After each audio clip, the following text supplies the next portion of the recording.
In Montreal's Parc-Extension district, longtime city councillor Mary DeRose lost her seat after 27 years in the office by just 6 votes. Now she is questioning whether Élections Montréal managed the process fairly. And she's not the only one who's raising concerns about how this year's municipal election was handled.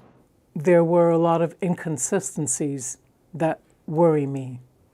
Was it done on purpose? Was it done by lack of expertise? DeRose says she heard from voters who couldn't find their polling stations, arrived at locked doors, or faced accessibility barriers.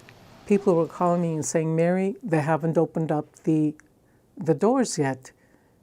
So Sinclair Laird and William Hingston only opened up at 10:30. Then the ones that were supposed to vote on November 2 at William Hingston, their papers showed to go to École Barthélemy Vimont. She says those issues may have discouraged some from voting. One accessibility advocate says her group also heard complaints from residents who struggled to enter polling stations or get proper assistance. Lots of times at the municipal level, they choose schools. Then you might have long walks to get to the voting area, which is also can be difficult for anybody that has mobility issues, young or old. If you have crutches, if you have a cane, if you have a walker, or even sometimes pushing your own manual wheelchair can make it difficult.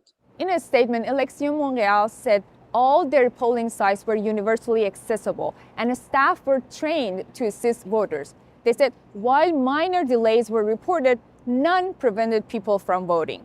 It also faced criticism for how voter cards were delivered during the Canada Post strike, but said all the same information was available online and by phone, and that they increased outreach through ads and social media. Why weren't these issues addressed before the elections, before the voting day? There are 211 rejected ballots, and DeRose thinks with a race this close, even small irregularities could have made a difference.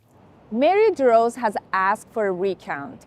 For her and many Montrealers, the question now is whether every voter truly had the same chance to be heard.